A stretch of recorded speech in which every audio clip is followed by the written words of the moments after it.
사도 베드로는 베드로후서 1장 4절 7절에서 우리 모든 거듭난 구원받은 성도들이 하나님의 성품의 덕목들에서 자라나야 된다는 것을 강조를 합니다. 베드로후서 1장 4절부터 7절이 이렇게 말씀하고 있습니다. 그는 이 영광과 덕으로 귀중하고 아주 위대한 약속들을 우리에게 주셨습니다. 그것은 이 약속들로 말미암아 여러분이 세상에서 정욕 때문에 부패하는 사람이 되는 것이 아니라 하나님의 성품에 참여하는 사람이 되게 하시려는 것입니다. 그러므로 여러분은 열성을 다하여 여러분의 믿음에 덕을 더하고 덕에 지식을 더하고 지식에 절제를 더하고 절제에 인내를 더하고 인내에 경건을 더하고 경건에 신도 간의 우애를 더하고 신도 간의 우애에 사랑을 더하도록 하십시오. 사도 베드로가 이 7가지의 하나님의 성품의 덕목을 언급하면서 우리 성도들이 이러한 하나님의 성품의 덕목에서 자라나야 된다는 것을 강조합니다. 신앙인의 삶이라는 것은 마치 비행기 같은 것이죠. 날아가거나 추락하거나 둘 중에 하나지 정지되어 있는 법은 없습니다.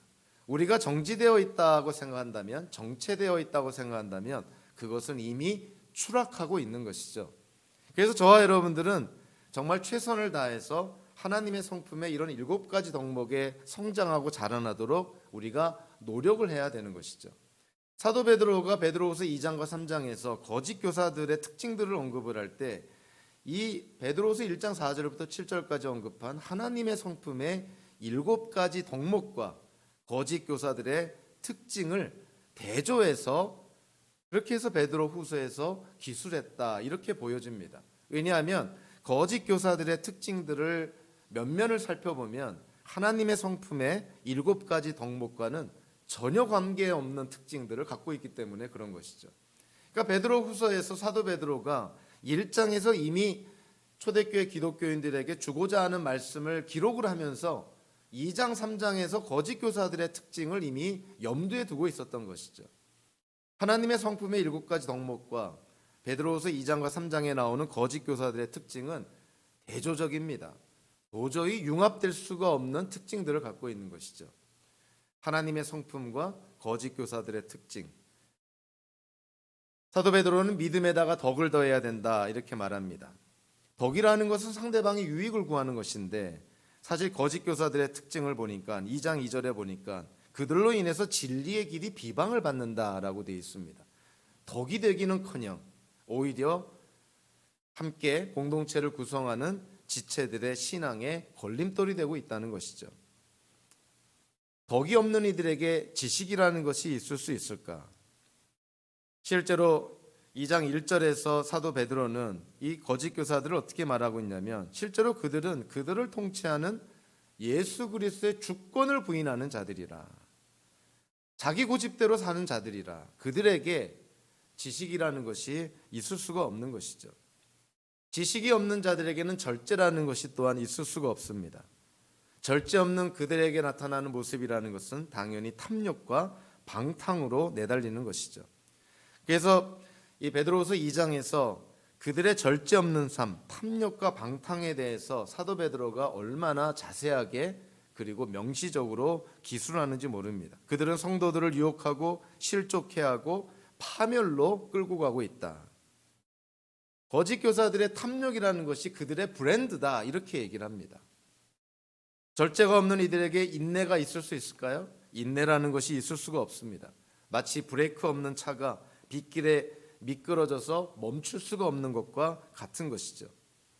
거짓 교사들의 특징은 하나님께서 주신 자리를 벗어나서 그가 지켜야 될 성도의 자리, 그가 지켜야 될 교사의 자리, 하나님의 나라를 유업으로 받을 상속자의 자리를 벗어나서 마치 미끄러져가는 추락하는 자와 같은 삶을 살아가고 있다는 것입니다.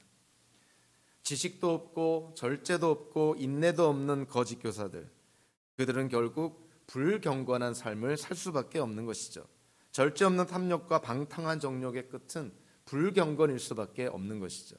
하나님을 닮은 경건한 삶이 아니라 하나님이 없이 살아가는 삶, 오히려 하나님을 대적하는 삶. 그래서 거짓 교사들의 대표적인 특징 중에 하나가 교만인 것입니다. 하나님의 하나님 되심을 인정하지 않는 자, 교만할 수밖에 없는 것이죠. 자기 인생의 주인이 나라고 생각하고 살아가고 있으니 내 주변 사람들의 삶도 세상 전체가 나를 위해서 존재해야 된다고 생각하니 그들의 성품이라는 것은 교만할 수밖에 없는 것이죠. 좀 극단적으로 얘기하면 물론 교회 밖의 일반인들 가운데서도 겸손한 사람들이 있지만 궁극적으로 하나님이 없는 사람의 인생은 교만할 수밖에 없습니다. 어찌됐든 자기를 위해서 살아가는 삶이니 내가 갖고 있는 목적을 이루고 성취하기 위해서 살아가는 삶이니 결과는 교만일 수밖에 없는 것이죠. 하나님의 하나님 되심을 인정하고 하나님께서 내 인생의 주인임을 인정하고 내 뜻이 아니라 하나님 뜻대로 살아가기로 작정하고 그러한 노력을 하는 자들이 성경에서 말하는 겸손한 삶을 살 수가 있는 것입니다. 하나님 없는 삶 결코 겸손할 수가 없는 것이죠. 거짓 교사들은 예수 그리스도의 주권, 하나님의 주권을 인정하지 않는 자들이니 그들의 삶이 교만할 수밖에 없는 것이죠. 불경건한 삶이 함께 신앙생활하는, 함께 교회를 구성하는 믿음의 지체들을 사랑할 리가 없고 그들에게 우정을 나눌 리가 없습니다. 오히려 그들을 이용하려 들려 하고 그들을 착취하려 들려 하고 그들에게부터 무언가를 뺏을까, 무언가를 얻을 수 있을까 이런 생각을 하지 형제들의 위에 물 건너간 얘기인 것이죠. 덕도 없고 지식도 없고 절제도 없고 인내도 없고 불경건하고 형제 우애도 없는 자, 하나님의 사랑, 이웃 사랑에 다다를 수가 없는 것이죠. 그러니까 이 거짓 교사들 베드로후서 2장과 3장에서 거짓 교사들을 묘사한 내용들을 보면 베드로후서 1장에서 하나님의 성품의 7가지 덕목과는 전혀 맞지 않는 특징들인 거예요. 회색지대가 없는 것이죠. 하나님 사이드에 있던가 하나님의 반대편에 있던가 둘 중에 하나인 것이죠. 하나님의 성도들과 거짓 교사들 융합이 되지가 않습니다. 같이 갈 수가 없는 것이죠. 대적될 수밖에 없는 것이죠. 거짓 교사들은 믿음에서 덕으로 나아가지도 못하고 아예 믿음조차도 파손된 자들이다 이렇게 이해가 됩니다. 거룩한 행실도 경건도 없는 자들이니 하나님의 사랑, 이웃 사랑, 예수님의 이중 사랑 계명을 실천할 수도 없는 것이고 실천할 마음도 없는 것이죠. 그러니까 사도 베드로가 오늘 본문을 통해서 아니 베드로후서라는 이 서신서를 통해서 초대교회 기독교인들에게 그런 자들로부터 돌아서라는 거예요. 그들과 합류하지 말고 그들과 한편이 되지 말고 그들의 말에 귀를 기울이지 말고 그들로부터 돌아서라. 그것이 성도의 인생을 바르게 살아가는 그러한 방법이기도 하고 공동체가 경건한 공동체로 세워지는 과정이기도 하다는 것이에요. 어설픈 사랑 노름 하지 말라는 것이죠. 교회를 해치기 위해서 성도들을 실족하기 위해서 성도들을 파멸시키기 위해서 들어온 자들에게 어설픈 사랑 베풀려 하지 말라는 거예요. 한두 번 복음을 전하고 듣지 않으면 돌아서라는 것이 성경의 가르침입니다. 사도 베드로가 오늘 본문에서 우리가 함께 읽었지만 이들에 대해서 뭐라고 얘기합니까? 그들은 멸망당할 자들이다. 앞에서는 그들은 파멸당할 자들이다라고 얘기를 하죠. 더 나아가서 오늘 본문에서 이 거짓 교사들을 뭐라고 얘기합니까? 그들은 저주받은 자식들이다. 성경에서 이런 말 들으면 성경과 어울리지 않는다는 생각을 하게 되죠. 예수님도 이 위선자들을 향해서 좀 표현이 너무 거칠어서 말하기 좀 불편하지만요. 그들을 향해서 독사의 새끼들이라고까지 표현을 합니다. 예수님도 그런 말씀을 하셨어요. 영적으로 악한 자들, 교회를 해치려는 자들, 하나님께서 택하시고 부르신 성도를 파멸시키려는 자들, 아량이라는 것이 있을 수가 없는 것이죠. 오늘 본문에서 사도 베드로가 이 거짓 교사들의 특징을 3가지로 언급을 합니다. 이미 베드로후서 전체를 통해서 베드로가 강조를 합니다. 그 거짓 교사들의 3가지 특징, 교만하고 방탕하고 탐욕스러운 자들이다. 만약에 우리가 교만하다면, 우리가 지금 방탕한 비윤리적이고 비도덕적인 삶을 살고 있다면 대상이 무엇이든 간에 우리가 지금 탐욕스러운 삶을 살고 있다면 우리도 거짓 교사가 아니라는 보장이 없는 것이죠. 자, 오늘 보면 10절 후반부부터 12절 전반부까지 보면 이 교만이라는 특징에 대해서 사도 베드로가 몇 가지 언급을 합니다. 10절 후반부에 이렇게 말하죠. 그들은 대담하고 거만해서 겁도 없이 하늘에 있는 영광스러운 존재들을 모욕합니다. 그들은 1차적으로 거만합니다. 대담하다는 게 무슨 용감하다, 담대하다 이런 것이 아니에요. 뻔뻔하다는 것이죠. 뻔뻔하고 거만하고, 그리고 하늘에 있는 존재들, 천사들이든 교계의 지도자들이든 사도들이든 간에 하나님의 영광을 반영하는 자들을 겁도 없이 지금 비방하고 모욕하고 있노라. 현대교회에도 비일비재하게 일어나는 일들 아닌가요?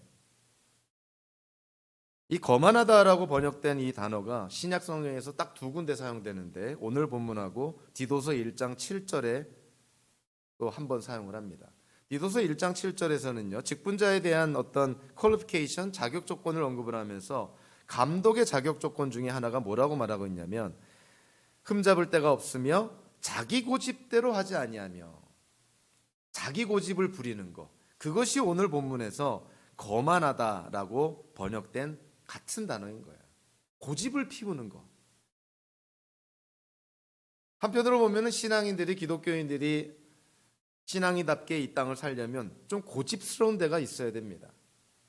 남의 말에 쉽게 솔깃해서 팔랑귀가 되어서 이 말 저 말에 그냥 중심을 잃어버리는 그러한 삶을 살아서는 안 되겠죠. 우리 나름대로 고집도 있고 주관도 있고 또 의지도 있어야 되겠죠.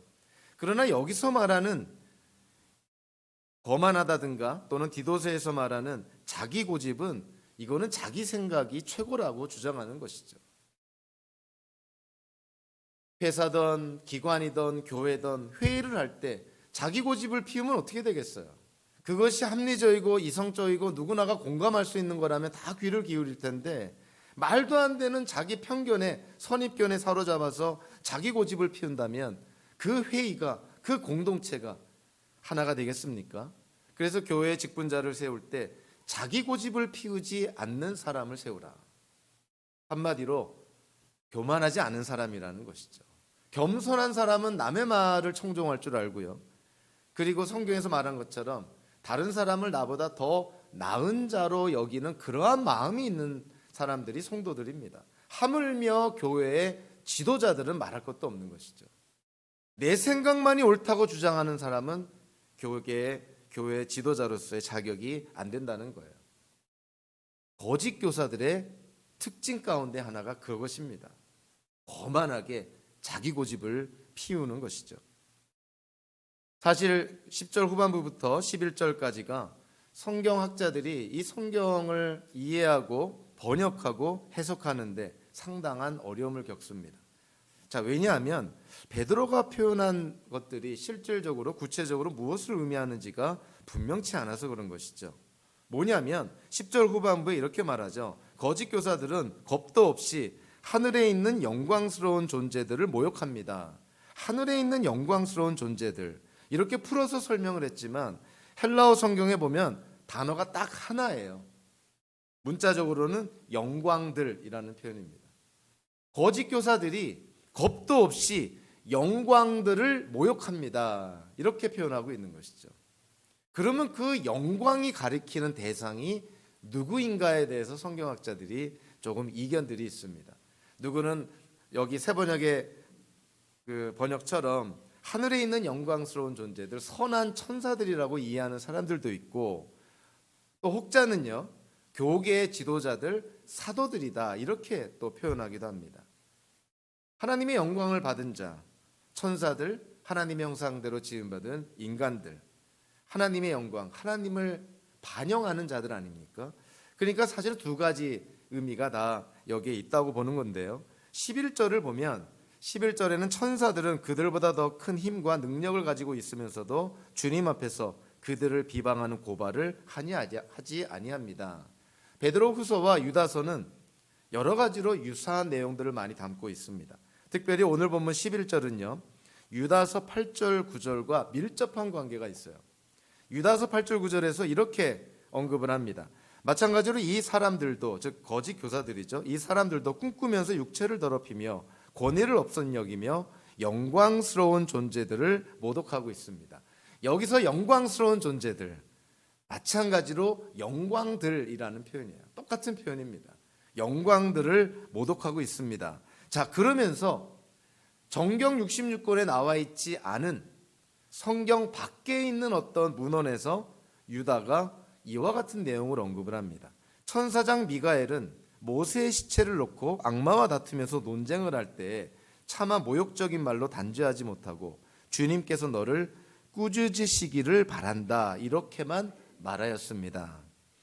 유다가 언급한 이 내용은 성경 안에 있는 내용이 아니라요, 유대적 전통인 모세의 승천기라는 데에서 나오는 그러한 내용입니다. 모세가 죽은 후에 하나님께서 천사장 미가엘을 보내서 모세의 시체를 존귀하게 장사 지내도록 그렇게 명했는데, 악마가 모세의 시체를 빼앗아서 이스라엘 백성들로 하여금 모세의 시체를 우상으로 섬기게 하려고 그렇게 시도를 했다는 거예요. 그래서 천사장 미가엘이 이 악마를 비방을 하는데, 뭐라고 비방을 하냐면 직접적으로 심판과 정죄, 저주의 말은 하지는 못하고 하나님께서 너를 책망하기를 원하신다, 이렇게 완화한 그런 온순한 표현을 쓴 것이죠. 하나님 앞에서 천사장 미가엘이 악마를 비판할 때에도 비방이나 모욕이나 이런 말을 쓰지 못하고 하나님께서 너를 책망하기를 원하신다, 이렇게 완만하게 비방을 한 것입니다. 그렇게 평가를 한 것이죠. 힘과 능력이 더 뛰어난 천사장 미가엘도 악마를 정죄할 때에도 그렇게 함부로 비방하지 않는데, 사도 베드로의 논지는 그것입니다. 하물며 거짓 교사들, 너희들은 천사들보다도 힘과 능력도 모자른 너희들이 어떻게 그렇게 겁도 없이 함부로 그렇게 쉽게 비방하고 모욕하고 그러느냐. 그러니까 거짓 교사들의 교만한 것을 강조하는 표현인 것이죠. 사도 베드로가 10절부터 12절 전반부까지 이 거짓 교사들이 얼마나 불경죄를 짓고 있는지에 대해서요, 세 가지 표현을 씁니다. 10절에서는 모욕하다라는 표현을 쓰고 있고, 11절에서는 비방하는, 또 12절 전반부에서는 비방하다, 이렇게 표현하고 있는데, 이 세 개의 단어가 다 같은 부류의 단어입니다. blasphemy, 즉 불경죄라는 단어에서 다 나오는 것이죠. 그러니까 거짓 교사들이 하나님 앞에 불경죄를 짓고 있다는 거예요.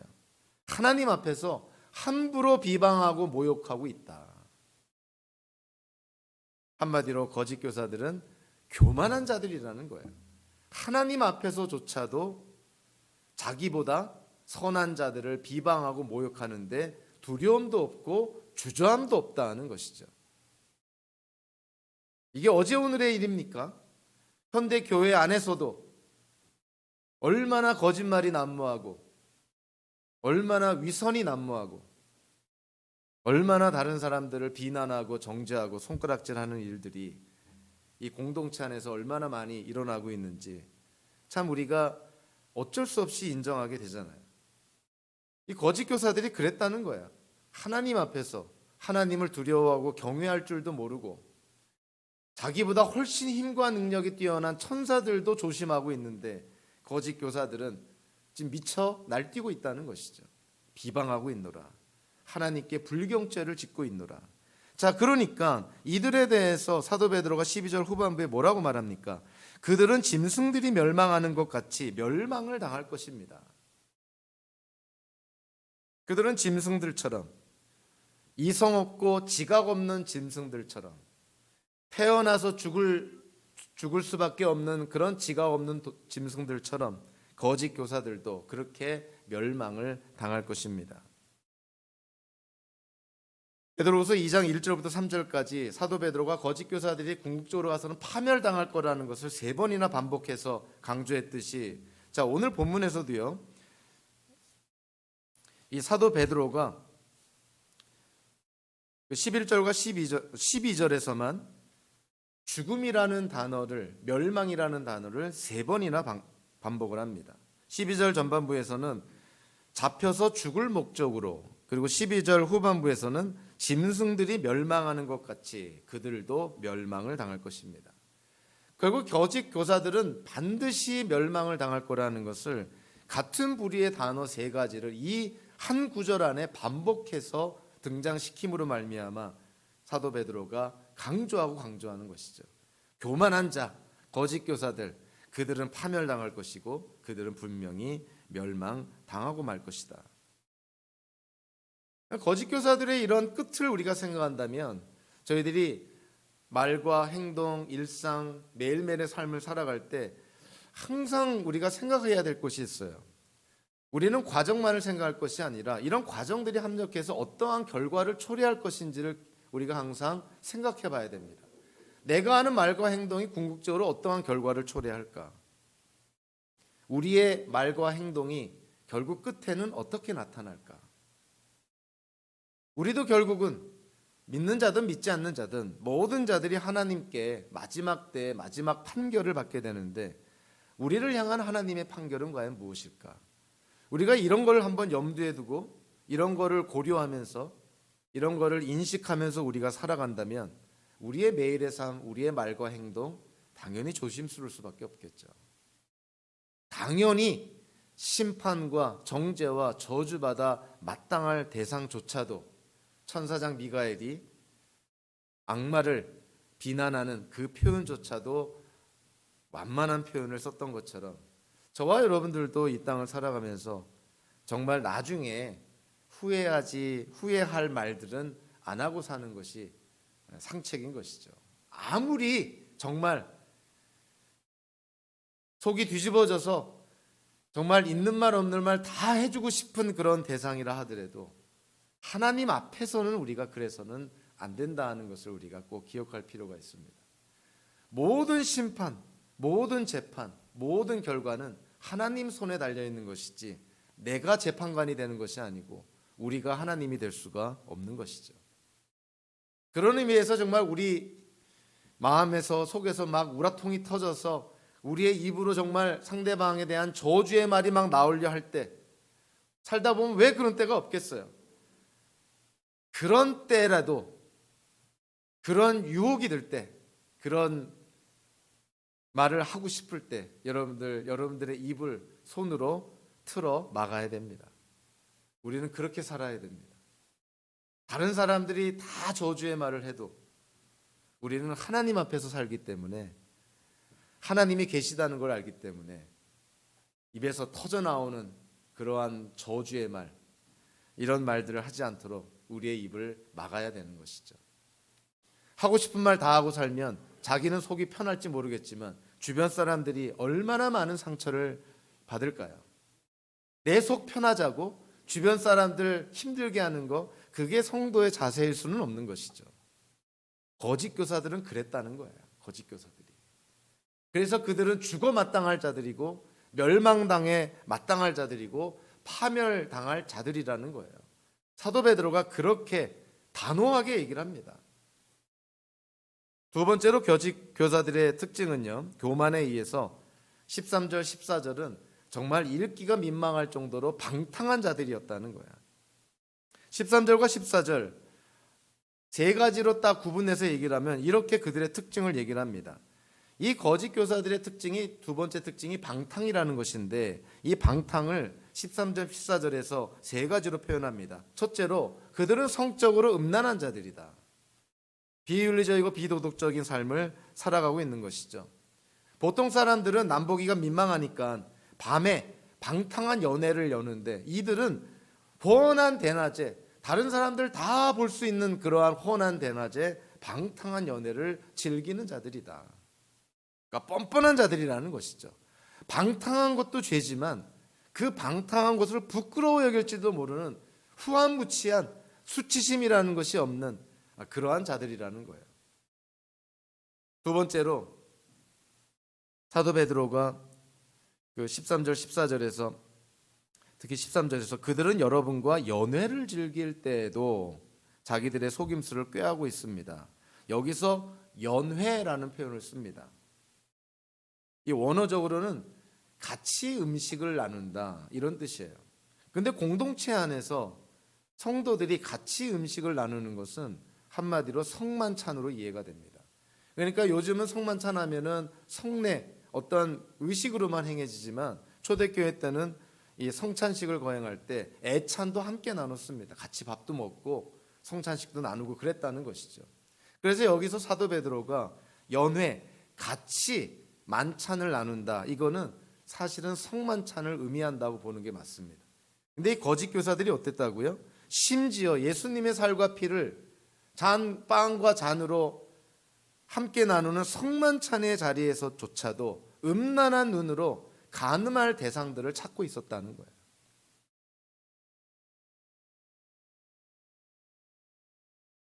마지막으로 셋째로 14절에서 이들의 방탕한 죄에 대해서 사도 베드로가 뭐라고 말하고 있냐면 그들은 탐욕에 익숙한 자들이다. 우리 새번역 성경에서는 그들의 마음은 탐욕을 채우는 데에 익숙합니다. 이렇게 돼 있죠. 그들은 티와 흠투성이다. 구약에서 하나님께 제물을 드릴 때 티와 흠이 있으면 하나님께 제물로 드려지지가 않습니다. 그러니까 거짓 교사들을 티와 흠투성이라고 하는 것은 구약적으로 얘기하면 그들은 하나님께 드려질 수 없는 부당한, 불의한, 불순한 제물들입니다. 한마디로 그들이 어떻게 하나님의 백성들이라 할 수 있겠는가 이런 말인 것이죠.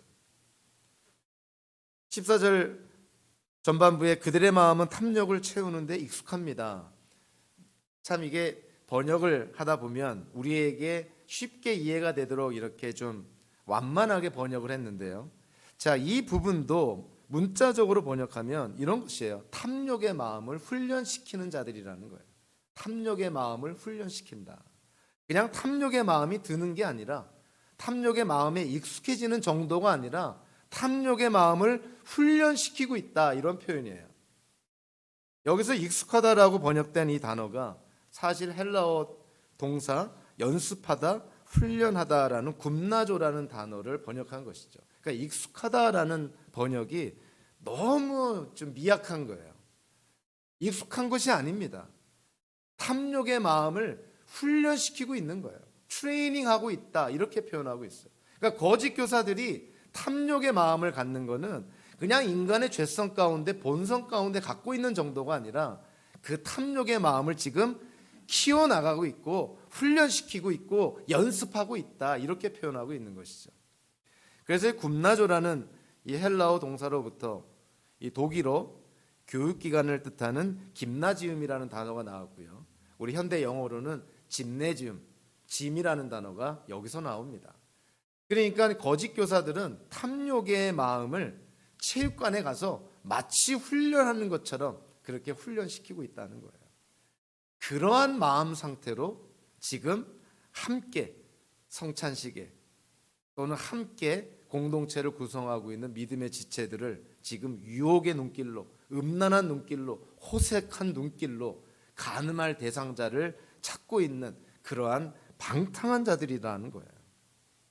이런 자들에 대한 사도 베드로의 결론은 명확합니다. 14절 후반부에 뭐라 그럽니까? 그들은 저주받은 자식들입니다. 아주 단호한 것이죠. 문자적으로는 그들은 저주의 자녀들입니다. 저주받을 수밖에 없는 저주라는 특성을 갖고 있는 그러한 자식들이다 이렇게 얘기를 합니다. 베드로 후서가 쓰여진 초대교회 기독교인들 또 초대교회 공동체 안에 이런 거짓 교사들이 이런 방탕한 그런 쾌락을 추구하는 그러한 삶을 사는 데는 그 당시의 시대적인 그런 사상 어떤 시대적인 상황과 무관할 수가 없는 것이죠. 베드로 후서가 언급하고 있는 거짓 교사들의 사치와 쾌락 또는 음욕의 만족을 추구하는 것 이거는 그 당대의 세속주의적인 쾌락주의 사상과 밀접한 관계가 있는 것이죠. 쾌락주의를 주창했던 에피큐리안 쾌락주의자들이죠. 그리고 이 쾌락주의의 그 창시자라고 할 수 있는 것이 에피큐러스라는 사람입니다. 그건 에피큐러스라는 사람이 쾌락주의를 주창하면서 이 쾌락주의를 따르는 자들이 에피큐리안 쾌락주의자들이라고 그랬던 것이죠. 이것이 초대교회의 시대적인 상황 가운데 하나였던 거예요. 그러니까 이런 어떤 세속적인 쾌락주의를 쫓는 거짓 교사들이 겉으로는 거듭난 신령한 기독교인들인 것처럼, 더 나아가 공동체 안에서 하나님의 말씀을 가르치는 교사의 자리에 앉아서 많은 성도들을 지금 유혹하고 미혹하고 실족하게 하고 파멸로 이끌어가고 있다는 거예요. 사도 베드로가 거짓 교사들의 세 번째 특징으로 강조한 것은 15절과 16절에서 탐욕이라고 그렇게 보여집니다. 오늘 15절에서 우리가 잘 아는 구약 성경의 한 인물이 등장을 하게 되죠. 발람이라는 사람이 등장하게 됩니다. 자, 15절에서 사도 베드로가 두 가지의 길을 언급을 합니다. 너무나 대조적인 길, 도무지 융합될 수 없는, 타협될 수 없는 두 가지의 대조적인 길. 하나는 바른 길이고요, 또 하나는 발람의 길이다, 이렇게 얘기를 합니다. 발람의 길은 불의의 삭슬 사랑한 발람의 길, 즉 탐욕의 길이라는 거예요. 성도들이 가야 될 길은 바른 길, 그러나 거짓 교사들이 따라갔던 길은 탐욕의 길이자 불의의 삭슬 사랑한 발람의 길을 따라갔노라, 이렇게 사도 베드로가 언급을 합니다. 여기서 불의의 삭시라고 표현된 것은요, 13절에서 거짓 교사들의 특징 가운데 언급한 불의의 값이라는 표현과 같은 표현인 거예요. 그러니까 15절에서는 불의의 삭시라고 그랬고 13절에서는 불의의 값이라고 그랬지만 이 같은 표현입니다. 그러니까 거짓 교사들의 특징이 뭐냐면 마치 발람처럼 불의의 값을, 불의의 삭을 따라갔던, 탐욕의 길을 따라갔던 그러한 거짓 교사들의 특징을 발람을 통해서 말하고 있는 것이죠. 한마디로 발람은 불의의 삭을 따라간 탐욕스러운 자였다라고 표현하고 있습니다. 요한계시록에 보면 소아시아의 7교회가 등장하는데요, 그 소아시아 7교회 가운데 버가모 교회에 대한 언급을 합니다. 버가모 교회에 대해서 계시록 2장 14절에 뭐라고 말하고 있냐면, 버가모 교회가 잘한 것도 있지만 잘못한 게 하나 있다는 거예요. 그 잘못한 것에 대해서 계시록 2장 14절에서 이렇게 말합니다. 그러나 나는 내게 몇 가지 나무랄 것이 있다. 너희 가운데는 발람의 가르침을 따르는 자들이 있다. 발람은 발락을 시켜서 이스라엘 자손 앞에 올무를 놓게 하고 우상의 제물을 먹게 하고 음란한 일을 하게 한 자다. 발람에 대해서 이렇게 결론을 내립니다. 발람이라는 사람은 어떤 사람일까요? 하나님의 선지자인가요? 절대로 아닌 것이죠. 이교 선지자, 우리 한국식으로 표현하면 무당과 같은 존재인 거예요. 물론 영적인 세계에 많이 관여되어 있는 사람, 일종의 샤먼, 이 무당입니다. 근데 이 발람이 발락의 요청에 처음에는 거절을 했다가 그것이 하나님의 뜻임을 분명히 알았음에도 이 발람은 결국 재물의 유혹, 탐욕의 유혹에 넘어가서 이 발락의 초청을 수락하게 되죠. 그럼에도 불구하고 발람은 자기 마음대로, 발락이 원하는 대로 이스라엘을 저주하지 못합니다. 발람의 입을 하나님께서 막으셨던 것이죠. 오히려 발람의 입을 이스라엘을 축복하는 통로로 그렇게 하나님이 삼아 주십니다.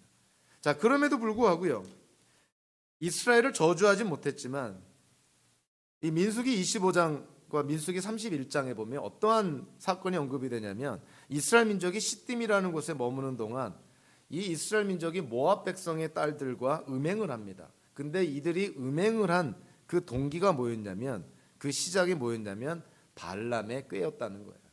그러니까 발람이 모압 사람들에게 꾀를 내게 해서 모압 사람들의 딸과 이스라엘의 남자들이 음행을 하게 만들었다. 그래서 하나님이 그를 징계해서 이 시딤이라는 곳에서 하나님이 이스라엘 사람들을 징계를 합니다. 그리고 결국 민수기 31장에서 이 발람이라는 사람도 이스라엘 군인들한테 결국은 죽임을 당하게 되죠. 그러니까 발람이 따라갔던 길, 발람의 길은 결국은 탐욕의 길이요, 불의한 삭을 따라간 길이다. 근데 지금 거짓 교사들이 그렇게 하고 있다는 거예요. 탐욕스러운 거짓 교사들에 대한 하나님의 심판은 16절에서 책망을 받는다, 이렇게 말하고 있습니다. 책망 그러면 그냥 가벼운 꾸지람 같지만 신약 성경에서 여기서만 사용된 아주 특별한 단어를 베드로가 사용하고 있는 것이죠. 그러니까 거짓 교사들이 받는 책망은 그냥 사도 바울이 책망하는, 성도들을 책망하는, 그런 부모가 자녀를 책망하는 이런 책망이 아니라는 거예요. 어찌 보면은 하나님의 마지막 심판과 같은 그러한 절대적 책망을 이들이 받게 된다는 것이죠. 12절에서 사도 베드로가 이 거짓 교사들을 지각 없는 짐승들처럼 묘사를 했습니다. 이 지각 없는, 이성 없는, 인격체가 아닌 비인격적으로 이 땅에 태어난 지각 없는 짐승들, 그들은 결국 잡혀서 죽을 수밖에 없는 존재라는 것이죠. 거짓 교사가 그들과 같다는 거예요. 거짓 교사들도 결국 마지막 심판 때 하나님께 심판을 받아서 파멸당하고 멸망당하게 될 것이다. 근데 오늘 16절에서 이 발람이요, 누구로부터 책망을 듣나요? 바로 그 지각 없는 짐승 가운데 하나인 나귀로부터 책망을 듣습니다. 여기서 주는 의미가 뭘까요?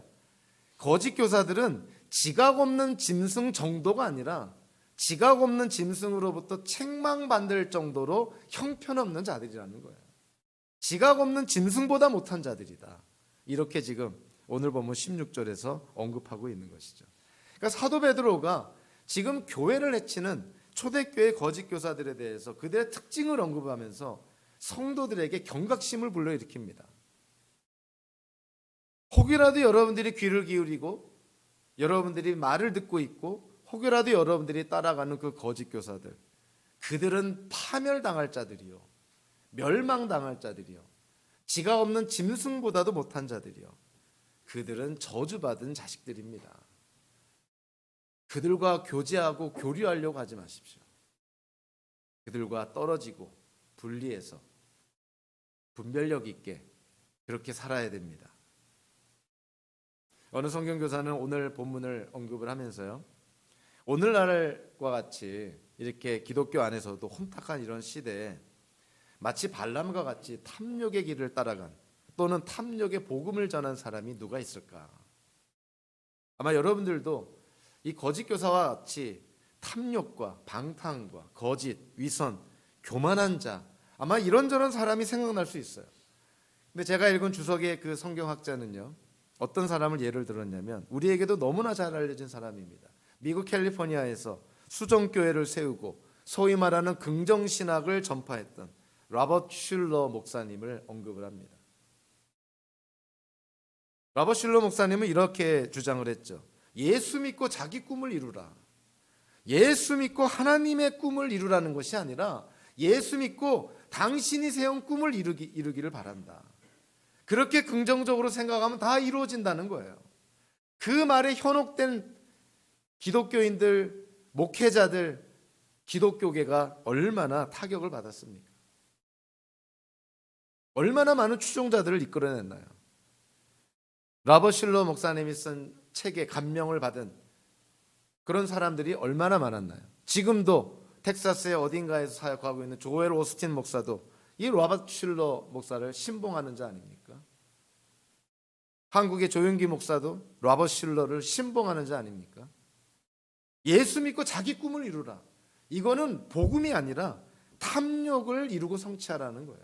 거짓 교사들이 탐욕을 추구했던 것처럼 여러분들도 예수 믿고 잘 살면 됩니다. 그렇게 긍정적으로 생각하면 다 이루어지고 성취됩니다. 결국 로버트 슐러 목사는 어떻게 됐나요? 수정교회는 파산했습니다. 사방을 수정과 같은 유리로 덮어서 멋지게 치장했던 그 예배당 결국 경매에 붙여져서 천주교로 넘어갔고요. 수정교회는 자기의 아들과 딸에게 세습해 줬는데 결국 교회는 파산합니다.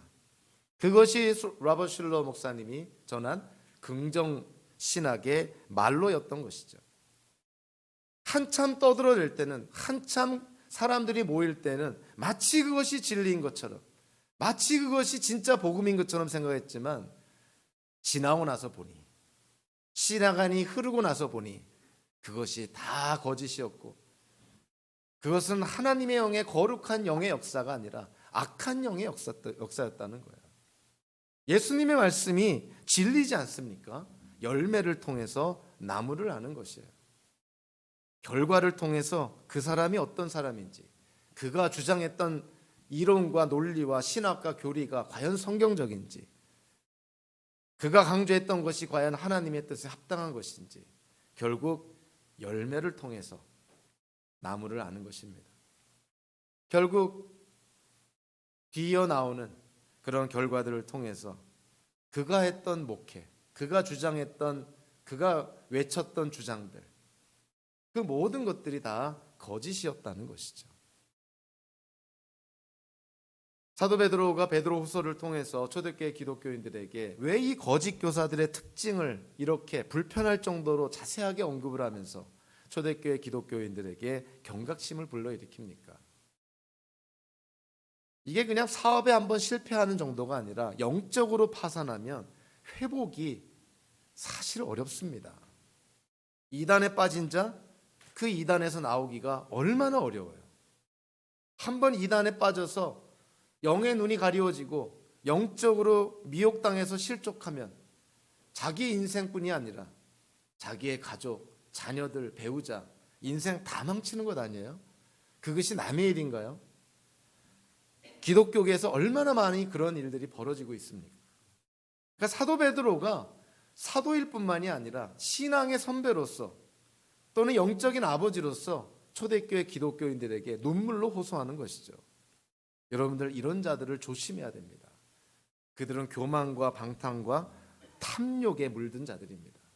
그들은 여러분을 위해서 헌신하는 자고 헌신하는 자여 수고하는 자가 아닙니다. 여러분들을 어떻게 하면 파괴시킬까?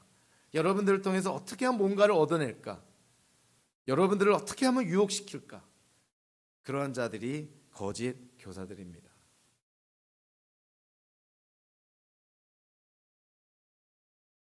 오늘의 말씀을 통해서 우리는 다시 한번 우리 자신을 돌아볼 필요가 있는 것이죠. 우리는 지금 바른 길로 가고 있는가? 아니면 우리도 모르는 사이에 세상의 흐름을 따라서 세속주의적인 그런 기복신앙을 따라서 탐욕의 길로, 반람의 길로 따라가고 있지는 않은가?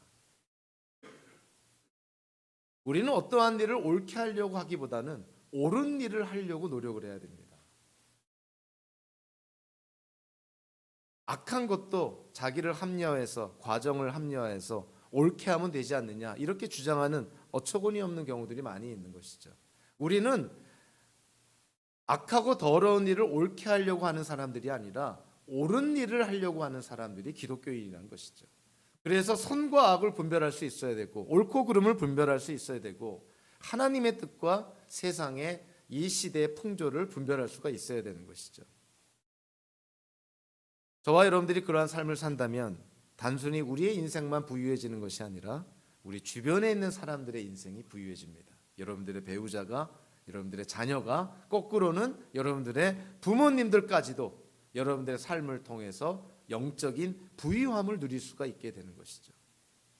그러나 거꾸로 만약에 여러분들이 거짓 교사들의 이런 어떤 유혹과 미혹에 실족을 당한다면 여러분의 배우자가, 여러분의 자녀가, 여러분의 지인들이, 여러분의 부모님들이 똑같이 어려움에 처할 수도 있다는 것입니다. 오늘의 말씀이 우리 자신을 돌아보는 시간이 되기를 바라고요. 우리 가정을 돌아보는 시간이 되기를 바라고, 또 저와 여러분들이 함께 우리 공동체를 돌아보는 시간이 되기를 바라고요. 그래서 궁극적으로 우리가 이런 거짓 교사들의 이런 위선과 가식, 교만, 방탕, 이런 탐욕스러운 이들을 우리가 분별해서 이들을 멀리하고 이들을 극복하고, 그래서 이 공동체가 하나님이 기뻐하시는 거룩한 공동체로 세워지기를 주님의 이름으로 축원합니다. 기도하겠습니다.